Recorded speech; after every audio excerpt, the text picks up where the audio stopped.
Well, that's something that I think, when I'm thinking of like the climate change movement and how it's going to develop as things get worse, something that that gives me hope is Standing Rock and what happened at Standing Rock and the strength of that being led by the indigenous cultures and grounding it in their spirituality. And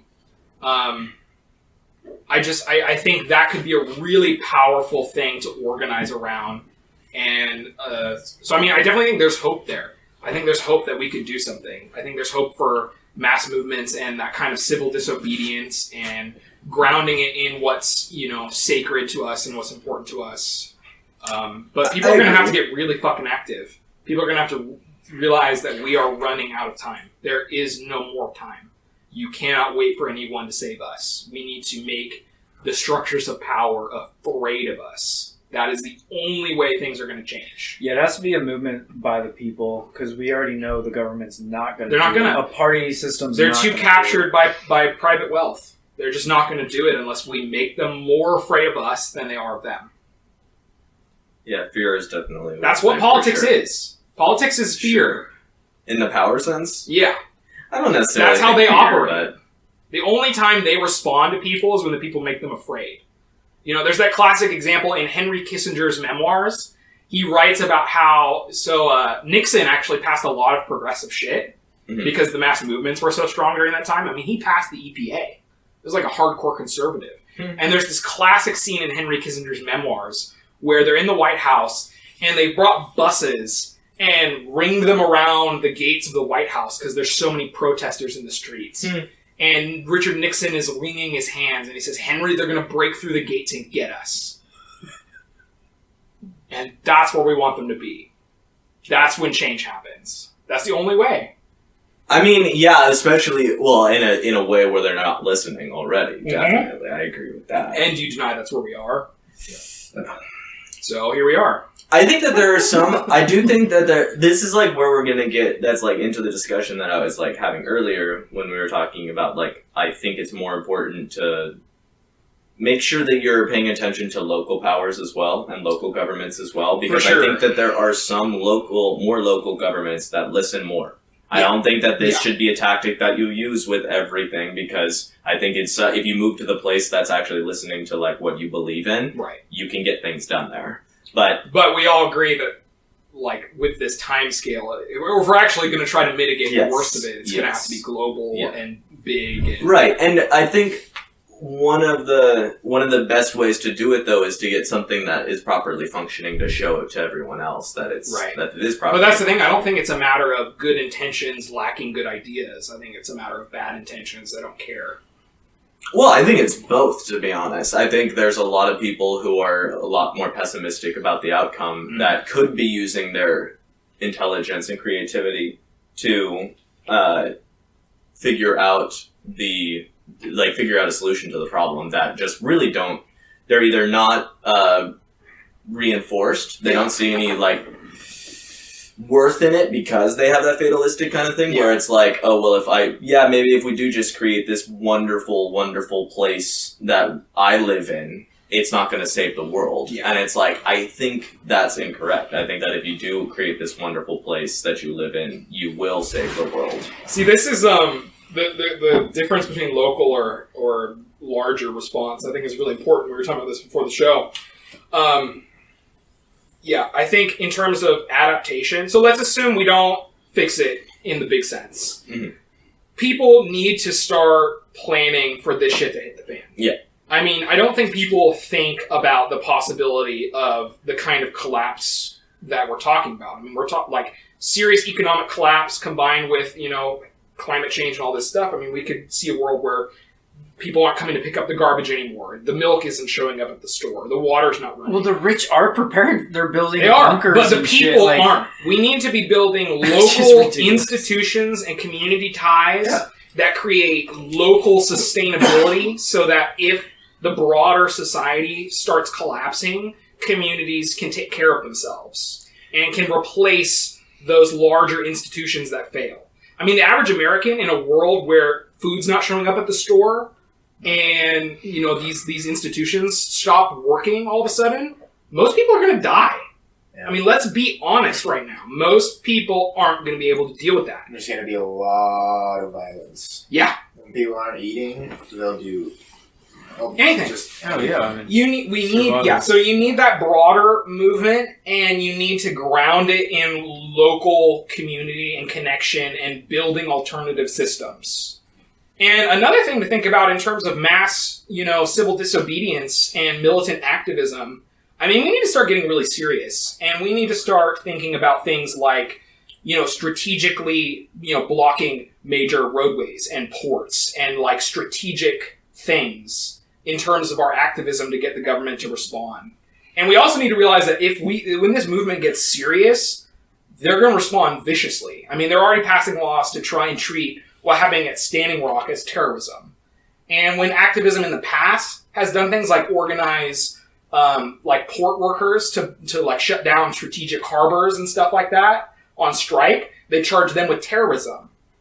I mean, we have to realize the government's going to respond viciously. I just think, I do agree with that, but I think one of the best tactics that you could use against that is, if you get the whole government, a single, state government, or even a port government, a port city government on your side, and then that port city is we're not accepting any fossil fuels in this port. So and then they're who to blame if then? People try to seize their local government first, that's a very good tactic. Mm-hmm. And that's actually a great example is this Democratic cooperative movement in Jackson, Mississippi. That's how it got started, was they elected a mayor who was an activist in terms of democratizing that community.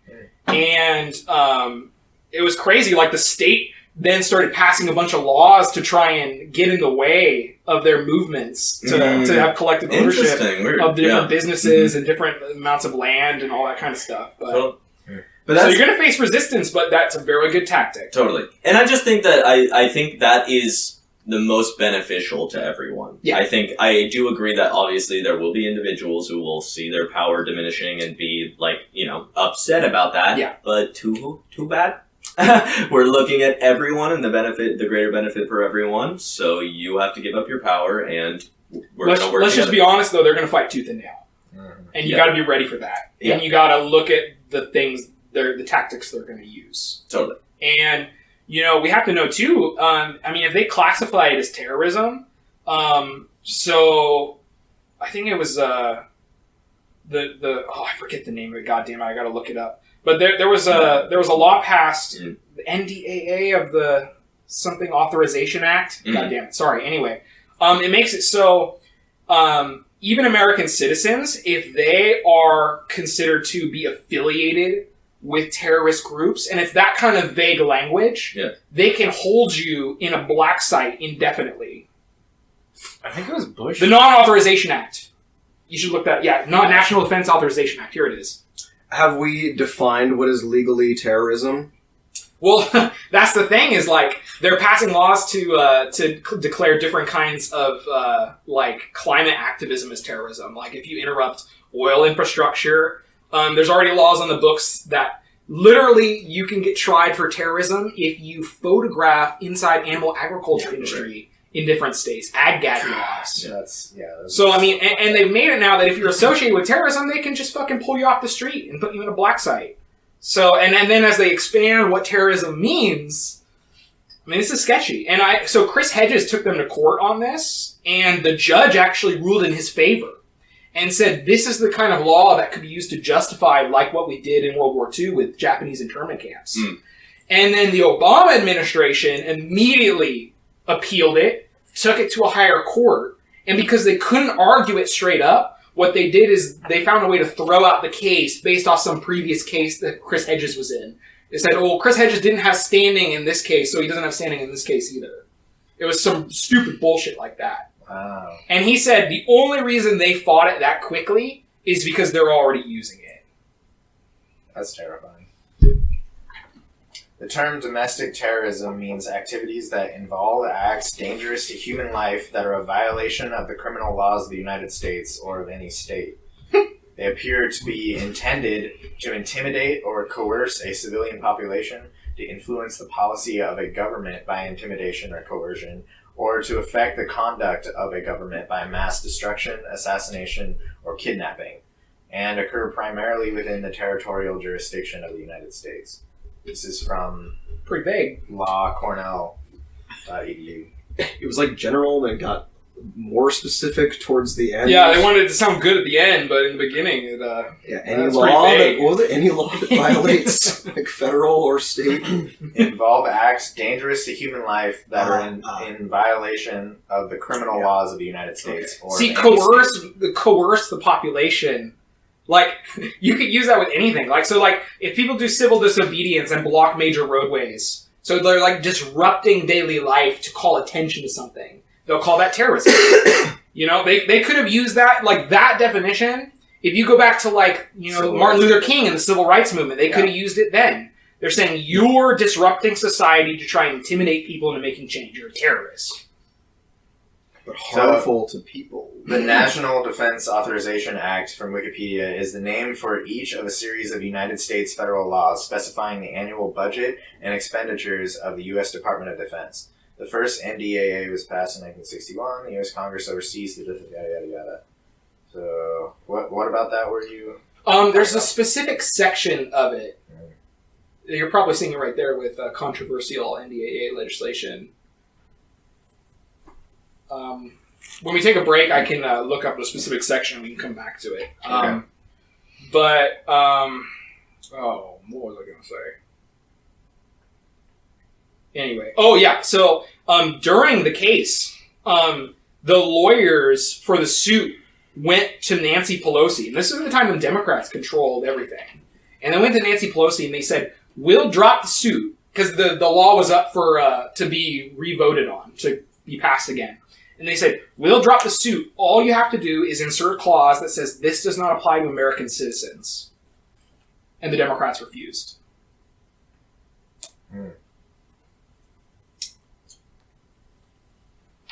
So that's great. Very great. Anyway. So just talking about ways in which they're going to respond. It's going just- to be business. I think that we're going to have to... I do think that applies to Section federal... 1021, maybe? Anyway. That applies to federal government at large, but I do think that you're going to see less resistance in certain places. Yes. Especially if it's happening... I mean, while we shouldn't underestimate how strongly they're going to respond, we also shouldn't overestimate their strength. I mean, if this is something that's happening in different places all over the country, if it's part of a mass national movement as opposed to something isolated like, you know, Standing Rock, Yeah, it's exactly. going to be much more difficult for them to deal with it, especially if it has the backing of regular people. Totally. And that's why, just to me, I think I would rather individuals move towards cities where they would be functioning at greater capacity, rather than resisting in places that they wouldn't get anything done. It seems as though that the resistance, not that I would say that, I mean, the resistance I think could lead to good things as well, but you have to be really organized in it. I just think that there are places that you could get a greater sense of community and get more done that could help eventually, like an investment, help the whole nation by showing an entire, like the whole Pacific Certainly, Northwest. it'll would be help, good to build positive alternative institutions in places that are more conducive to that. Mhm. But I think the resistance needs to be as widespread as possible at Totally. the same time. Totally. So you're right. It's 1021B. So Hedges versus Obama is from Wikipedia. It was a lawsuit filed in January 2012 against the Obama administration and members of the U.S. Congress by a group including including Chris Hedges.